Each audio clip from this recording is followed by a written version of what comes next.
Physics केडीजी channel में आप सभी लोगों का स्वागत है। जैसा कि यूपी बोर्ड के कक्षा 10 के छात्रों के लिए विज्ञान विषय के लिए एक विशेष सीरीज चल रही थी, जिसमें 2025 के सभी अनसॉल्व्ड के भौतिक के आंकिक करा दिए गए थे और 2024 के भी 3 सेट के आंकिक कंप्लीट करा दिए गए थे। आज चौथे सेट को डिस्कस करना स्टार्ट करेंगे। सेट है 824 IEM जाके कक्षा 10 के लिए है और विज्ञान विषय के लिए है जाकर। तो देखते हैं दूसरे का दूसरा प्रश्न। 2 सेंटीमीटर लंबी वस्तु, तो जो वस्तु होती है उसकी लंबाई को लिखते हैं O से। तो O बराबर दे रखा है 2 सेंटीमीटर। O से मतलब होता है ऑब्जेक्ट, ऑब्जेक्ट मतलब वस्तु होता है। 20 सेंटीमीटर फोकस दूरी के उत्तल लेंस, यानी उत्तल लेंस की फोकस दूरी F कितनी दे रखी है 20 सेंटीमीटर। तो ये 20 सेंटीमीटर फोकस दूरी नोट कर लिए हैं जाकर। मुख्य अक्ष के लंबवत रखी है जाकर। लेंस से वस्तु की दूरी 30 सेंटीमीटर है जाकर, यानी वस्तु की दूरी दे रखी है, इसका मतलब हमको क्या दे रखा है U। तो U बराबर लिख लेंगे माइनस का 30 सेंटीमीटर जाकर, जो हमकी क्वेश्चन में दे रखा है। प्रतिबिंब की स्थिति तथा प्रकृति ज्ञात कीजिए। प्रतिबिंब की स्थिति का मतलब क्या है, B बराबर हमसे पूछा गया है, यानी क्वेश्चन मार्क है जाकर। सबसे पहले UBF वाला सूत्र लगाते हैं, किसके लिए, लेंस के लिए। तो हो जाएगा 1/B माइनस 1/U बराबर में 1/में F जाकर। 1/B, B हमको ज्ञात करना है, माइनस 1/में U। तो U हमको कितना दे रखा है माइनस का 30। तो यहाँ पर ये माइनस माइनस प्लस हो जाएगा, यहाँ पर 30 आ गया है, बराबर 1/में F। F कितना दे रखा है 20 जाकर है। अब यहाँ पर 1/B, जब इसको इधर लेके जाएंगे तो हो जाएगा 1/20 माइनस का 1/30 जाकर, बराबर में एलसीएम लेंगे तो ये 20 हो जाएगा, यहाँ पर 30 हो जाएगा। 30 यहाँ जाएगा, 20 यहाँ जाएगा, तो ये 30 माइनस का 20 हो जाएगा। यहाँ बढ़ेंगे तो हो जाएगा 1/B बराबर, ऊपर बचेगा 10 और नीचे बचेगा 20 गुणा में 30 जाकर। तो एक 0 से 0 कट जाएगा, तो आ जाएगा 1/30 दूनी कितना होता है 60 जाकर। तो जब सीधा करेंगे तो B बराबर कितना आ जाएगा 60 सेंटीमीटर जाकर। अब प्रतिबिंब की स्थिति होगी कितने पर बनेगा जाकर 60 सेंटीमीटर पर बनेगा।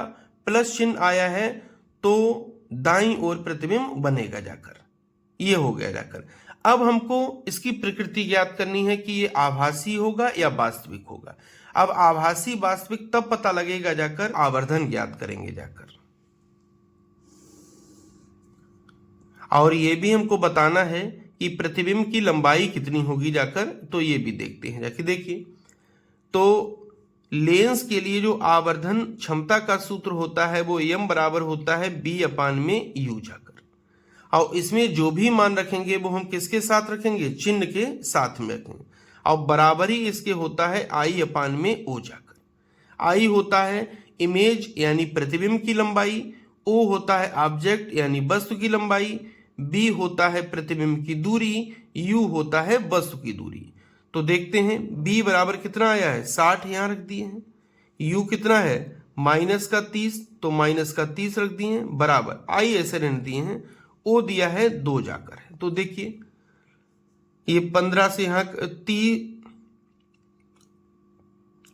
तो देखिए 30 दूनी कितना हो जाएगा 60 और 2 दूनी 4 हो जाएगा जाकर।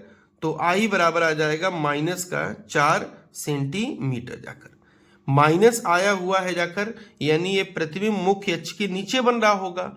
अब मुख्य अक्ष के नीचे जितने भी प्रतिबिंब बनते हैं सब प्रतिबिंब कैसे होते हैं, वास्तविक होते हैं। तो यानी ये प्रतिबिंब कैसा होगा, वास्तविक होगा जाकर। और जो प्रतिबिंब वास्तविक होते हैं वो प्रतिबिंब कैसे होते हैं, उल्टे होते हैं जाकर। और कहाँ पर बनेगा, दाईं ओर बनेगा। कितनी दूरी पर बनेगा 60 सेंटीमीटर पर बनेगा जाकर। अगर ये भी ज्ञात करना हो कि कितने गुना बनेगा जाकर, तो M बराबर क्या है जाकर B/में U जाकर है। तो B का भी मान कितना रखे थे जाकर, B का मान आया है 60 जाकर, और U का मान कितना था 30। तो इसको काटेंगे तो कितना आ जाएगा -2, यानी 2 गुना बड़ा प्रतिबिंब बनेगा जाकर। ये भी यहाँ से डिसाइड हो सकता है। प्रश्न संख्या 4 का दूसरा देखते हैं। दिए गए परिपथ में ए व बी के बीच तुल्य प्रतिरोध तथा 5 ओम प्रतिरोध के सिरों के बीच विभवांतर की गणना कीजिए। तो सबसे पहले तो हमको तुल्य प्रतिरोध ज्ञात करना है। तुल्य प्रतिरोध के लिए हम देखते हैं कि इनका संयोजन कैसा है। तो देखिए यहाँ पर जो कुल धारा आएगी तो दो भागों में बटेगी। जब बंटवारा धारा का हो रहा है तो ये किस क्रम में, समांतर क्रम में। फिर यहाँ से इकट्ठी होकर फिर इसमें जाएगी, यानी ये श्रेणी क्रम में। फिर यहाँ पर आएगी, यहाँ फिर बंटवारा, यानी ये भी दो समांतर क्रम में। तो पहले इसको समांतर क्रम में जोड़ लेते हैं, इसको समांतर क्रम में जोड़ देते हैं, बाद में हम सबको किस में जोड़ लेंगे, श्रेणी क्रम में जाकर। तो देखिए 4 ओम तथा 4 ओम प्रतिरोध समांतर क्रम में हैं, अतः तो 1/, में R1 बराबर हो जाएगा 1/4 और प्लस में 1/4 यानी 2/4 जाकर। जब काटेंगे तो कितना हो जाएगा, 1/2। तो R डैश बराबर हो जाएगा 2 ओम जाकर।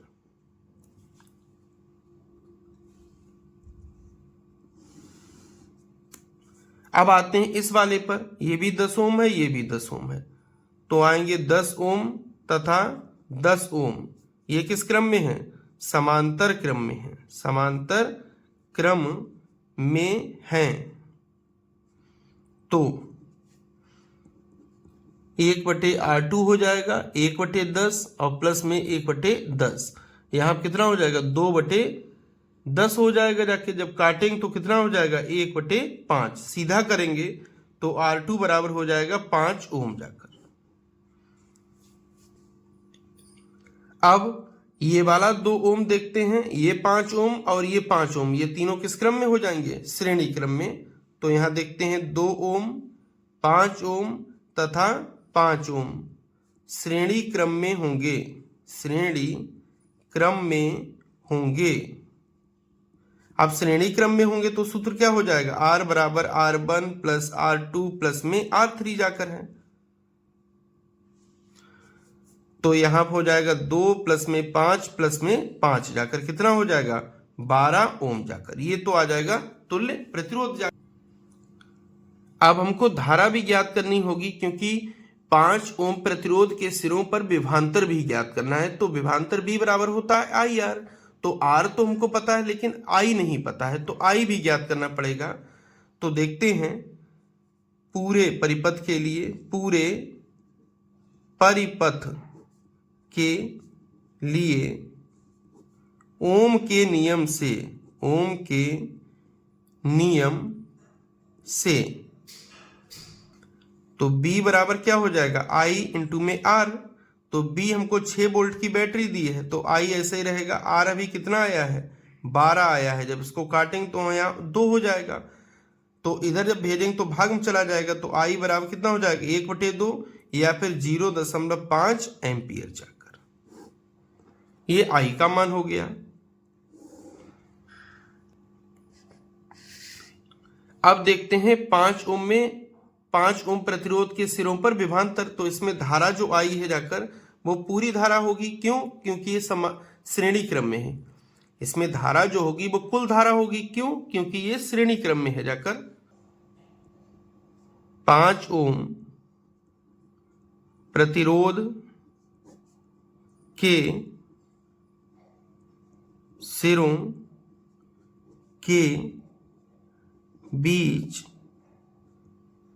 विभवांतर, तो B बराबर क्या हो जाएगा, IR जाकर। I कितना आया है, 0.5, R कितना है अभी, 5 है जाकर। तो गुणा कर लेंगे तो आ जाएगा 2.5 वोल्ट। यही विभवांतर होगा किस पर, 5 ओम प्रतिरोध के सिरों के बीच जाकर। अथवा वाला देखते हैं, वैद्युत परिपथ में फ्यूज का क्या महत्व। देखिए फ्यूज एक ऐसी युक्ति है जो विद्युत उपकरणों को खराब होने से बचाती है जाकर। अब फ्यूज तार जो होता है उसका गलनांक होता है निम्न जाकर। गलनांक क्या होता है, निम्न होता है। जैसी तेज विद्युत धारा आती है जाकर, लाइट तेज आती है जाकर, तो ये पिघल जाता है और पिघल जाता है तो पूरा परिपथ होता है वो कट हो जाता है या लघुपतित हो जाता है या शॉर्ट सर्किट हो जाता है, जिससे सभी उपकरण खराब होने से बच जाते हैं। तो ध्यान रखें, विद्युत परिपथ में फ्यूज एक ऐसी युक्ति है जो विद्युत उपकरण को खराब होने से बचाती है या विद्युत उपकरण की सुरक्षा करती है। क्यों? क्योंकि इसका गलनांक निम्न होता है। जब इसमें तेजी से धारा प्रवाहित होती है जाकर तो ये पिघल जाता है, पिघल जाने से परिपथ लघुपतित या शॉर्ट सर्किट हो जाता है, जिससे सभी उपकरण सुरक्षित बच जाते हैं जाकर। आगे इसका न्यूमेरिकल देखते हैं। किसी मकान में कुल अधिभार कितना है? 2200 वाट है। वाट का मतलब क्या है? हमको दे रखा है पी, तो पी कितना दे रखा है? 2200 और ये वाट हो गया है। विद्युत की आपूर्ति 220 वोल्ट पर की जाती है, तो बी बराबर कितना दे रखा है? 220 वोल्ट दे रखा है। मकान में प्रयुक्त फ्यूज का अनुमतांक यानी फ्यूज में जो धारा होती है उसकी रीडिंग क्या होनी चाहिए जाकर। कहने का मतलब है, देखिए कोई भी फ्यूज होता है उसकी एक रीडिंग होती है, उस पर लिखा रहता है कि कितने एम्पियर की धारा ये अपने अंदर से प्रवाहित होने देगा, उससे ज्यादा नहीं देगा, जो रीडिंग उस पर लिखी रहती है जाकर। तो देखते हैं P बराबर होता है I इंटू में B जाकर। तो P कितना है? 2200 है, I हमको ज्ञात करना है, B कितना दिया है? 220। जब काटेंगे तो I बराबर होगा 10 एम्पियर जाकर। तो फ्यूज तार का अनुमतांक कितना होगा जाके? वो 10 एम्पियर होगा। आगे विद्युत ऊर्जा का व्यापारिक मात्रक है, तो व्यापारिक मात्रक होता है kWh यानी किलोवाट घंटा या फिर यूनिट, किलोवाट घंटा या फिर यूनिट।